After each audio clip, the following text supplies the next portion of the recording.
ఇలారా ఈ యొక్క హోలీ వీక్ సందర్భంగా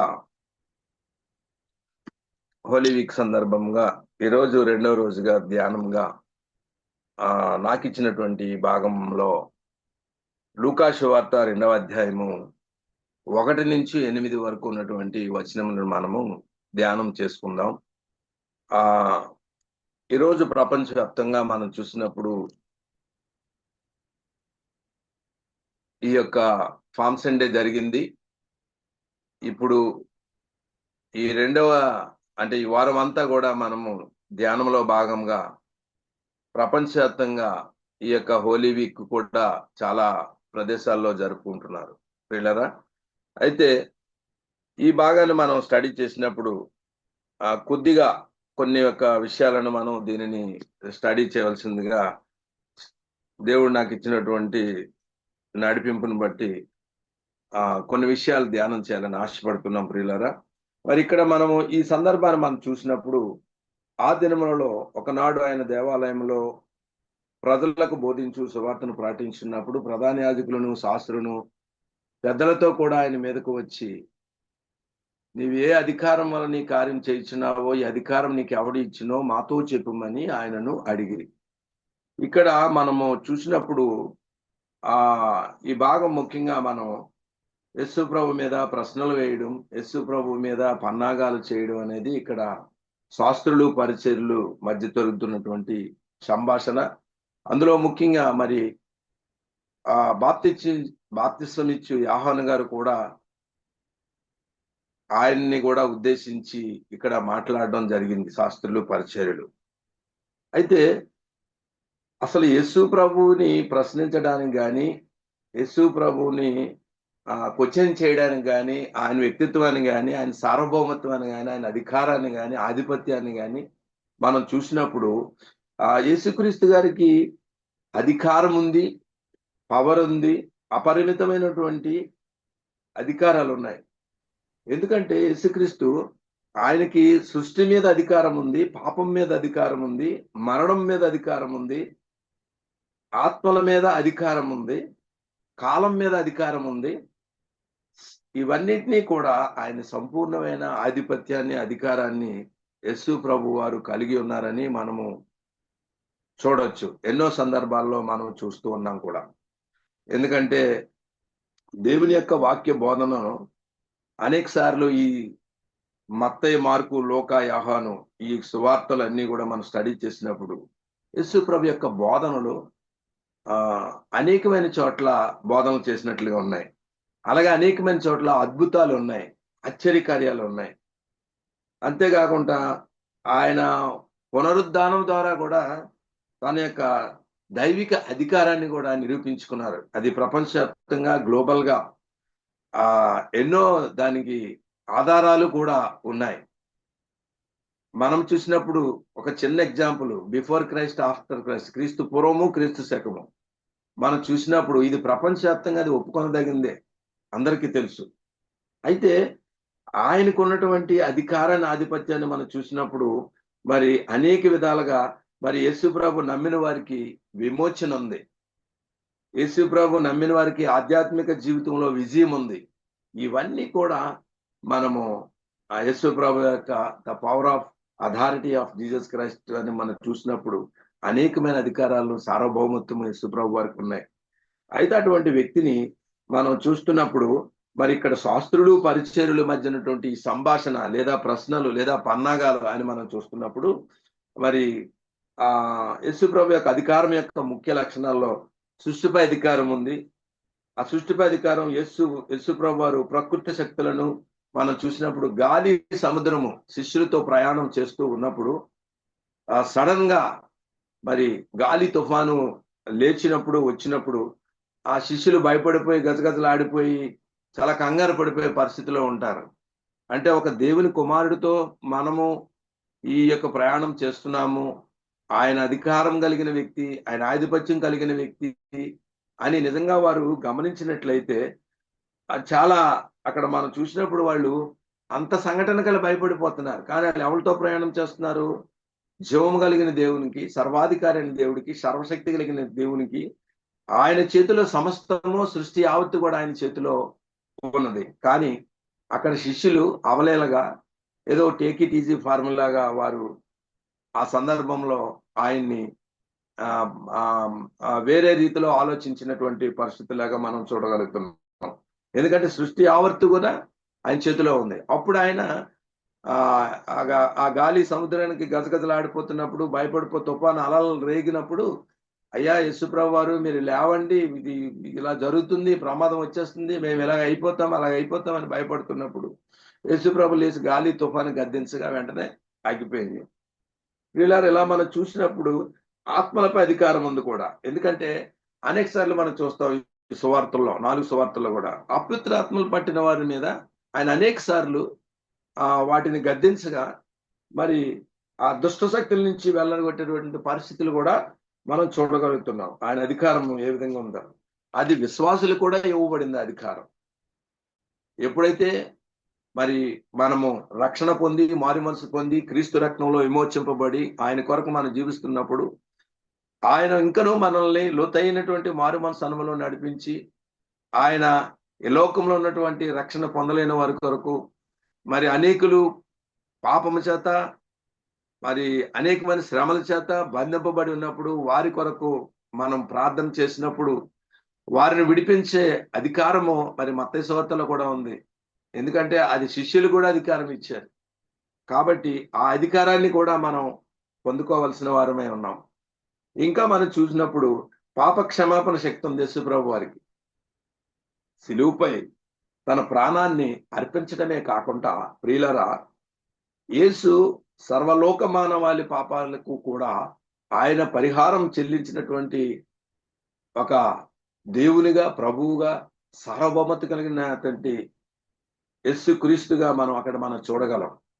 ఎందుకంటే ఆయన ఆ యొక్క సిలువలో కూడా ఒక దొంగ, ఇద్దరు దొంగల కుడియడంలో ఉన్నప్పుడు వాళ్ళిద్దరి మధ్య సంభాషణ జరుగుతున్నప్పుడు నువ్వు భయపడవా, ఇతను దేవుని కుమారుడు, ఇతనికి అధికారం ఉంది, నీవు ఇలా అంటావేంటి అని చెప్పినప్పుడు అక్కడ కూడా వాళ్ళిద్దరి మధ్య యేసు ప్రభు యొక్క వ్యక్తిత్వాన్ని, సార్వభౌమత్వాన్ని అక్కడ కొనియాడినట్లుగా కూడా మనం చూడగలం.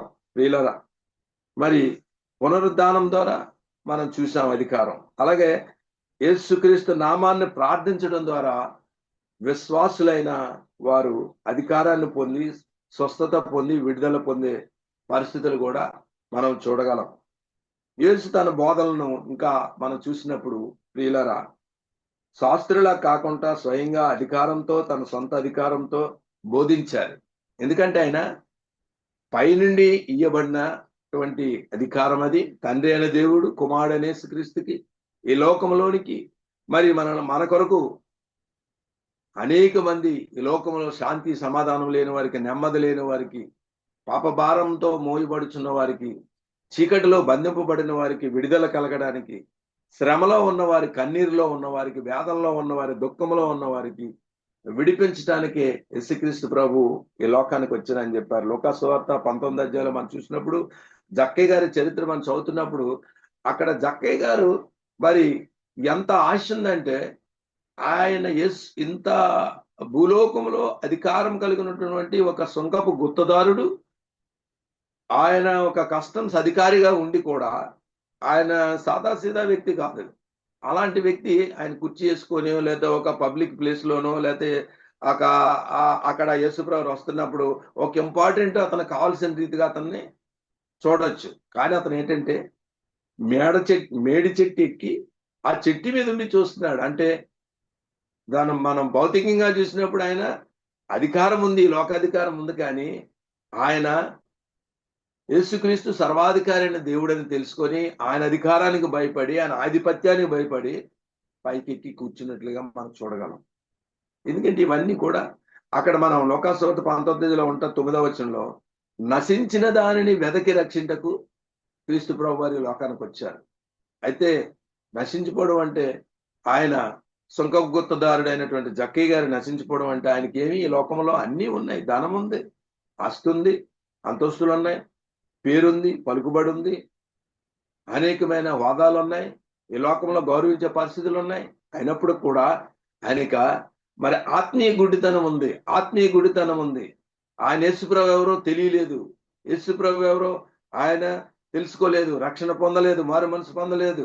ఆయన పాపభారంతో ఉన్నాడు. లోకంలో అన్నీ ఉన్నా కానీ యేసుప్రభుని కలిగినటువంటి ఆ నిత్య జీవం ఆయనలో లేదు, ఆ నిత్యత్వం ఆయనలో లేదు. కాబట్టి మరి ఆయన ఈ లోకాధికారి అయినప్పటికి కూడా ఆయనకు ఆయనే లేదు, నాకంటే ఈయన అధికారం కలిగిన వ్యక్తి, యేసుప్రభు వారు గొప్ప వ్యక్తి, ఆయన సర్వశక్తి కలిగిన దేవుడిని గమనించి ఆయన అధికారానికి మరి పొట్టివాడైనటువంటి జక్కయ్య గారు కూడా తన అధికారానికి లోబడినట్లుగా మనం ఇక్కడ చూడగలం ప్రియులారా. ఇక లూకా సువార్త 7వ అధ్యాయము 8వ వచనంలో మనం చూసినప్పుడు, లూకా సువార్త 7వ అధ్యాయము 48వ వచనంలో మనం చూసినప్పుడు ఇక్కడ ఒక మాట ఉంటుంది, నీ పాపములు క్షమింపబడి ఉన్నవి అని ఆమెతో అనెను. అప్పుడు ఆయనతో కూడా భోజన పంక్తిని కూర్చుండిన వారు పాపములు క్షమించుచున్న ఇతడెవడని తమలో తాము అనుకొనసాగిరి. ఇక్కడ కూడా చూడండి, శాస్త్రుల్లాగే పరిచయుల్లాగే ఇక్కడ కూడా అక్కడ ప్రశ్నిస్తున్నారు యేసుప్రభు వారిని. ఏమని అంటే, అప్పుడు ఆయన నీ పాపములు క్షమింపబడి ఉన్నవని ఆమెతో అన్నప్పుడు, అప్పుడు ఆయనతో కూడా కూర్చున్న వారు ఏమంటే, పాపాలు క్షమించడానికి ఇతడు ఎవరు అని తమలో తాము అనుకుంటున్నారు ఇక్కడ ప్రియులారా. ఎందుకంటే ఈయన ఎవరు, ఈయన సర్వాధికారి అయిన దేవుడు, ఈయన సర్వశక్తి కలిగిన దేవుడు, ఆయనకి అసాధ్యమైనది ఏది లేదు. ఆయన చేతిలో సమస్తము ఉంది, సృష్టి యావత్తు కూడా ఆయన చేతుల్లో ఉంది. గాలి గాని, సముద్రము గాని, మరి నక్షత్రములు గాని అన్ని కూడా ఆయన చేతిలో ఉన్నాయి. సృష్టి యావత్తు ఆయన స్వరూపంలో, ఆయన పోలిక చొప్పున అన్ని సమస్తాన్ని కూడా కలిగించారు. మానవుడైన మనల్ని ఆయన పోలికలో పుట్టించారు. సృష్టిని ఆయన నోటి మాట చేత సృజించారు.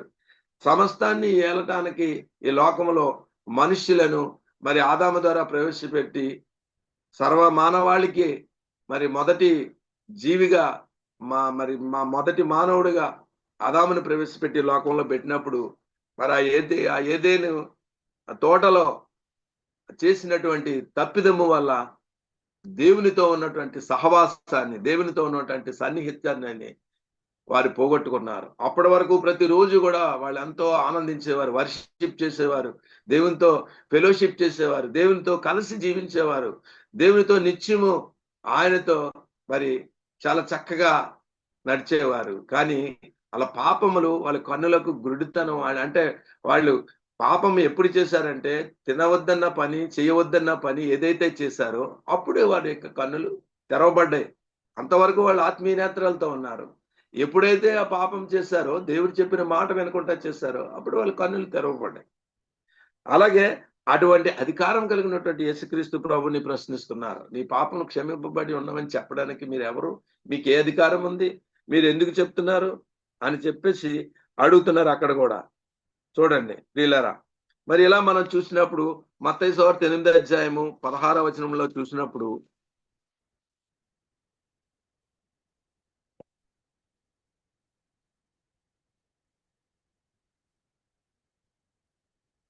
బ్రదర్ ఆయా చదవండి సార్. సాయంకాలం అయినప్పుడు జనులు దెయ్యములు పట్టిన అనేకులను ఆయన వద్దకు తీసుకుని వచ్చిరి. ఆయన మాట వలన దెయ్యములు వెళ్ళగొట్టి రోగుల నెలను స్వస్థపరచను. అందువలన ఆయనే మన బలహీనతలను వహించుకుని మన రోగములను భరించనని ప్రవక్త అయిన యేషయా ద్వారా చెప్పబడినది నెరవేరును. అవునండి, thank you brother, thank you. సాయంకాలం అయినప్పుడు జనులు దయ్యములు పట్టిన అనేకులను ఆయన వద్దకు తీసుకొని వచ్చిరి. ఆయన మాట వలన దయ్యములను వెళ్ళగొట్టి రోగుల నెలను స్వస్థపరచను. ప్రియులారా, ఇక్కడ మనం చూసినప్పుడు ఆయన దయ్యాలను వెళ్ళగొట్టే అధికారం యేసుప్రభు వారికి ఉంది. మరొక అధికారము, దెయ్యములను వెళ్ళగొట్టే అధికారం ఉంది, రోగాలని స్వస్థపరిచే అధికారం ఉంది యేసుప్రభు వారికి. అలాంటి వ్యక్తిని మరి ఇక్కడ శాస్త్రులు చూస్తే, పరిచయాలు చూస్తే యేసుప్రభుని ప్రశ్నిస్తూ ఉన్నారు. మీ ఏ అధికారం ఉంది? మీ ఏ అధికారం తీర్చేస్తున్నారు? యేసుప్రభు వారు దేవాలయంలో ప్రవేశించినప్పుడు కూడా అక్కడ క్రయ విక్రయములు జరుగుతున్న వారి మీద కోపపడి ఆయన చాలా బాధపడి, నా యొక్క దేవాలయము ఇలాగ అయిపోయింది, క్రయ విక్రయములు జరిగేటట్టుగా ఇలాగ అయిపోయిందని బాధపడి, లేదు దీనిని ఇలా చేయడం బాగోలేదని వారి మీద యేసుప్రభు వారు చాలా గద్దించినటువంటి పరిస్థితి మనం చూడగలుగుతున్నాం. కాబట్టి మరి ఈ విధమైనటువంటి అధికారం ఆయన రోగుల మీద స్వస్థపరిచే అధికారం ఉంది, దయ్యములను వెళ్ళగొట్టే అధికారం యేసుప్రభు ఉంది. ఇంతటి అధికారం కలిగినటువంటి వ్యక్తిని ఒక సామాన్య మానవుడు, ఒక శాస్త్రుడు, ఒక పరిచయులు యేసుప్రభు వారిని ప్రశ్నించడానికి అరికి ఏ అధికారం ఉంది వాళ్ళకి? ప్రియులారా చూడండి, అది అంటే ఈ లోకంలో చూసినట్లయితే మనం ఎన్నో చూస్తూ ఉన్నాము. మరి మన దేశంలో లేకపోతే ప్రపంచ దేశాల్లో ఒక రాజకీయంగా ఉన్నటువంటి ఒక అధికారం ఉంటే 5 ఏళ్లలోనే వాళ్ళు ఎంతో మరి చాలా ఇదిగా పరిస్థితులు జరుగుతూ ఉన్నాయి. అది కేవలం కొంతకాలం ఉండి వెళ్ళిపోతుంది. కానీ మరి ప్రభు అయిన దేవుడు యేసుక్రీస్తు వారు జీవం కలిగిన దేవుడు, సర్వాధికారి అయిన దేవుడు, సర్వశక్తి కలిగిన దేవుడు, ఈ సార్వభౌమత్వాన్ని కలిగినటువంటి దేవుడు యేసు ప్రభు వారికి దయ్యములను వెళ్ళగొట్టే అధికారం ఉంది, రోగులను స్వస్థపరిచే అధికారం ఉంది, సృష్టి మీద గాలిని సముద్రాన్ని ఆపే అధికారం ఉంది, మరి పాప క్షమాపణ మీద అధికారం ఉంది, ఇలాగ మరణం మీద అధికారం ఉంది, పునరుద్ధానం మీద అధికారం ఉంది, ఆయన నామం మీద అధికారం ఉంది. అలాంటి అధికారం కలిగినటువంటి దేవుణ్ణి, ప్రభువుని ఈరోజు మనం ఈ సందర్భాన్ని చూసినప్పుడు శాస్త్రుల పరిచర్యలు అనేక విధాలుగా యేసు ప్రభు వారిని ఏదో విధంగా పన్నాగాలు పొందాలని చూడండి. అక్కడ షడ్రక్, మేషక్, అబేద్నెగోను వారు మండుగొండంలో వేస్తామని అన్నప్పుడు కూడా వాళ్ళు ఎంత మాత్రం కూడా యవనస్తులు ముగ్గురు కూడా భయపడలేదు. నా దేవుడు మమ్మల్ని రక్షించినా పర్వాలేదు, ఒకవేళ రక్షించకపోయినా పర్వాలేదు, మా దేవుడిని మేము, మా సృష్టికర్తైన దేవుడిని మేము విడిచిపెట్టాం అనేటువంటి ఆ గొప్ప తీర్మానం ఏదైతే ఉందో, ఆ డెడికేషన్ ఏదైతే ఉందో, ఆ కమిట్మెంట్ ఏదైతే ఉందో, ఆ తీసుకున్న నిర్ణయ విధానం ఎలాగుందో మనం చూసినప్పుడు ప్రియులారా, ప్రభు కొరకు మరి పౌలు చెప్పినట్టు చావైతే లాభం, బ్రతుకుటైతే క్రీస్తు కొరకు అని ఏ విధంగా అన్నారో అలాగా వారి జీవితంలో దేవుని కొరకు సమర్పించుకున్న విధానం. దానియేలు చూడండి, దానియేలు మీద ఎన్నో నేరాలు మోపుతారు, దానియేలుని ఎంతో భయంకరంగా వేధిస్తూ ఉంటారు. ఆయన మీద ఏదో విధంగా రాజు శాసనాన్ని తయారు చేసి ఇతన్ని ఎలాగైనా ఆ జైల్లో వేయించాలని అన్నప్పుడు వెంటనే వాళ్ళు శాసనాన్ని, చట్టాన్ని తయారు చేయించి రాజుగారికి ఏదో విధంగా వాళ్ళు పురుగొలిపి మాయ మాటలు చెప్పి అతనికి వ్యతిరేకంగా చెప్పి ఆ శాసనాన్ని వెంటనే అమలుపరిచేటట్టు చేసినప్పుడు అనుదినము మరి ఆయన చెరసాల్లో వేసినప్పుడు అక్కడ మరి చెరసాల్లో ఉండి ఆయన ప్రార్థన చేస్తామంటే చుట్టూ సింహాలన్నీ చేరిపోయి అన్నీ అయి వచ్చాయి. కానీ అతను ఏమీ భయపడలేదు. నిత్యము అనుదినము చేస్తున్నటువంటి దేవుని వైపు, జీవం కలిగిన దేవుని వైపు, సర్వాధికారి అయిన దేవుడి వైపు, సర్వశక్తి కలిగిన దేవుని వైపు ఆయన చూస్తూ యెరూషలేము కిటికీ ద్వారములను తెరిచి ప్రార్థన చేస్తూ ఉన్నప్పుడు ఆ వచ్చిన సింహాలన్నీ ఆ యొక్క క్రూర జంతువులు అయినప్పుడు కూడా అవి ముట్టకుండా అంటకుండా ప్రభువారు వాటికి ఆజ్ఞాపించి ఆ చుట్టూ ఉన్నాయి తప్ప అవి ఏమీ చేయలేకపోయాయి. ఆయన అధికారం, ఆయన బిడ్డలు ప్రార్థన చేస్తే ఆయన మొర వెంటాడు, ఆలకిస్తాడు, ఆయన విడిపిస్తాడు, వాళ్ళు కాపాడుతాడు, వాళ్ళు భద్రపరుస్తాడు. ఎందుకంటే ఆయన బిడ్డలు ఎప్పుడు కూడా అవమానపరిచేవాడు కాదు, కష్టపెట్టేవాడు కాదు, శ్రమల పాలు చేసేవాడు కాదు. ఆ బిడ్డలను ఎప్పుడు కూడా కాపాడే దేవుడు, విడిపించే దేవుడు, రక్షించే దేవుడు, బలపరిచే దేవుడు, స్వస్థపరిచే దేవుడు. అలాంటి దేవునికి మరి మనం చూసినప్పుడు ఈరోజు మరి యేసు ప్రభువు వారు అటువంటి అధికారం కలిగి ఉన్నారని మనం చూడగలుగుతున్నాం ప్రియులారా. Jesus had power over hunger. మత్తయి సువార్త 14:19 ఉంటుంది. అది కూడా నేను రెఫరెన్స్లు చెప్తున్నాను, చదవలేని సమయం అయిపోయింది కాబట్టి. Jesus had power over death. Luka సువార్త 7వ అధ్యాయము 11 నుంచి 15 వచనం వరకు ఉన్న భాగాల్లో మనం చూడగలం. ఇంకా మరొకటి Jesus had power to forgive sin. దీనిని మనం చూసినప్పుడు రెఫరెన్స్ లూకా సువార్త 7వ అధ్యాయం 48వ వచనంలో మనం చూడగలం ప్రియులారా. అలాగే జీసస్ హ్యాడ్ పవర్ ఓవర్ డెమాన్స్. మత్తయి సువార్త 8వ అధ్యాయం 16వ వచనంలో మనం ఈ రెఫరెన్స్ మనం చూడగలం. ఇంకా మనం చూసినట్టు Jesus had power over the devil. దెయ్యముల మీద అధికారం. మత్తయి సువార్త 4వ అధ్యాయం 10వ వచనంలో. తర్వాత Jesus had power over every sickness. Mattayi సువార్త 4:24 మనం ఇందులో చూడవచ్చు ప్రియులారా. ఇంకా జీసస్ హెస్ పవర్ఫుల్ టీచర్. మత్తయి సువార్త 4వ అధ్యాయం 25వ వచనంలో ఉంది. ఇవన్నీ కూడా యేసు ప్రభు వారికి ఆయన అధికారంలో ఉన్నాయి. Jesus Christ displayed extra ordinary powers.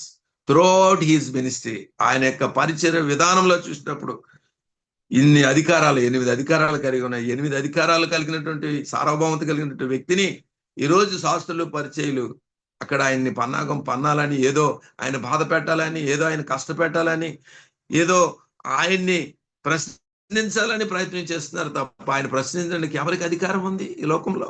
ఎవరికైనా ఉందా ప్రియులారా? అంత సర్వశక్తి కలిగిన దేవుణ్ణి అధికారంతో అడగడానికి, ప్రశ్నించడానికి ఈ భూలోకంలో, ఈ ప్రపంచంలో ఎవరికి కూడా అటువంటి పవర్ లేదు, అధికారం లేదు, ఆధిపత్యం లేదు. ఆయన సర్వశక్తి కలిగిన దేవుడు. యెర్మీయా 32:26-27 ప్రకారంగా నేను యెహోవాను, సర్వశక్తులకు దేవుడను, నాకు అసాధ్యమైనది ఏదైనా ఉన్నదా అని దేవుని వాక్యం చదువుతుంది ప్రియులారా. కాబట్టి ఆయన్ని, యేసు ప్రభువారిని మనం చూసినప్పుడు ఆయన అధికారానికి ఎవరైనా లోబడవలసిందే తప్ప ఎవరు కూడా మరి అటువంటి దేవుని మాట దాటడానికి లేదా ప్రశ్నించడానికి లేదా పన్నాగాలు ఎన్నో పన్నాగాలు పన్నారు. అలాంటి పన్నాగాలన్నిటి నుంచి దేవుడు ఆయన బిడ్డలను కాపాడే దేవుడు. మనం ఈరోజు మనం చూసినప్పుడు మనం ఆత్మీయ జీవితంలో, విశ్వాస జీవితంలో మనం కొనసాగుతున్నాడు. మన జీవితాల్లో కూడా ఎన్నో శ్రమలు వస్తుంటాయి. మరి సముద్రంలో లేచినటువంటి అలల్లాగా, తుఫాన్లాగా మన మధ్యకి ఎన్నో శ్రమలు వస్తుంటాయి. కానీ వాటికి జడవకూడదు, బెడవకూడదు, భయపడకూడదు, దిగులు చెందకూడదు, వేదన చెందకూడదు, దుఃఖపడకూడదు, మన కన్నీరు పట్టకూడదు. ఎందుకంటే మన ప్రభు మనల్ని విడిపించే దేవుడు, రక్షించే దేవుడు. దానియేలు విడిపించిన దేవుడు మనల్ని విడిపించలేడా? దానియేలు కాపాడే దేవుడు మనం కాపాడలేడా? షడ్రక్, మేషక్, అబేద్నెగో వారిని కాపాడే దేవుడు మనం కాపాడలేడా? కాబట్టి పిల్లరా, మనం చూసినప్పుడు పొట్టి జక్కయ్య అయినటువంటి సుంకపు గుత్తదారుడు, కస్టమ్స్ అధికారి, అంత పవర్ కలిగినటువంటి వ్యక్తే దేవుని అధికారానికి లోబడ్డాడు, దేవుని ఆధిపత్యానికి లోబడ్డాడు. అటువంటి వ్యక్తి కూడా మరి ఆ లూకాసు వార్తలో ఆయన యేసుప్రభుని చూసి, ఆ పొట్టి జక్కయ్యను యేసుప్రభు ఆ స్థలానికి వచ్చినప్పుడు, జక్కయ్య నువ్వు త్వరగా దిగు, నేడి నీ ఇంటికి రక్షణ వచ్చినదని చెప్పినప్పుడు యేసుప్రభు అని ఆయన అంగీకరించాడు. ఆయన కలిగి ఉన్నది కూడా ఏదైతే పూర్వం అన్యాయంగా తీసుకున్నాడో మరలా దాన్ని రెండంతలుగా దానిని కూడా తిరిగి వెనక్కి ఇచ్చేయడం కూడా జరిగింది. వీళ్ళారు ఇవన్నీ మనం చూస్తున్నప్పుడు యేసుప్రభు వారు మనకు ఆయన నిత్యత్వంలోనికి నడిపిస్తున్న తండ్రి. మరి మనము ఈరోజు మనం చూస్తున్నప్పుడు దేవుడు మనకిచ్చినటువంటి మన ఉద్యోగాల్లో, మన బాధితుల్లో, మన కుటుంబ జీవితంలో, సంఘ జీవితంలో, ఆత్మీయ జీవితంలో, మరి సమాజంలో ఉంటున్నప్పుడు అన్నిటిలో కూడా ప్రభువును మనం ఎత్తుకునేవారుగా, ప్రభువును మనం మోసుకొని పోయేవారుగా, ప్రభువును అనేకులకు పరిచయం చేసేవారుగా, ప్రభు కొరకు మనల్ని అనేకుల కొరకు మన ప్రభువుని నడిపించేవారుగా మనం ఈరోజు మనం ఆ విధంగా ఉండాలని మరి దేవుడు ఈ యొక్క ఉదయకాల సమయంలో నాకు ఇచ్చినటువంటి ఈ కొద్ది మాటలు నేను మీతో పంచుకోవడానికి ఇచ్చినటువంటి సమయాన్ని బట్టి మరి మనం అట్టి అనుభవం కలిగి ఉండాలని, అట్టి విశ్వాసంలో, అట్టి లోతైన మార్గంలో మనం నడవాలని, క్రీస్తు కొరకు మనం జీవించాలని, ఆయన అధికారానికి లోబడి, ఆధిపత్యానికి లోబడి, ఆయన్ని ఉన్నటువంటి ఆ పవర్స్ అన్నిటినీ కూడా మన ఈ లోకంలో ఉంటున్నటువంటి వాటిని అన్నింటినీ అనేకులకు పరిచయం చేసి, ఆయన ఎలాంటి దేవుడు, ఇటువంటి దేవుడు కాబట్టి ఆయన్ని మనం పొందుకోవాలి, మనం ఆయన్ని నమ్ముకోవాలి అన్నటువంటి ఇవన్నీ కూడా మనం, మీరు లోకానికి ఉప్పై ఉన్నారన్నారు, మీరు లోకానికి you are the salt of the earth, you are the light of the world అన్నారు. మనం ఆయన బిడ్డలుగా ఈ లోకంలో అలాగే ఉండాలి. మీరు లోకానికి వెలుగై ఉన్నారు, మీరు లోకానికి ఉప్పై ఉన్నారన్నారు.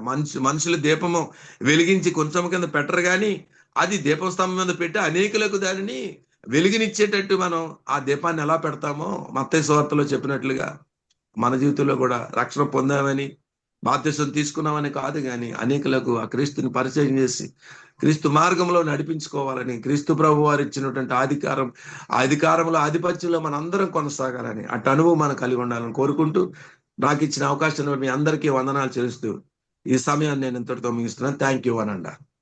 ఆమేన్.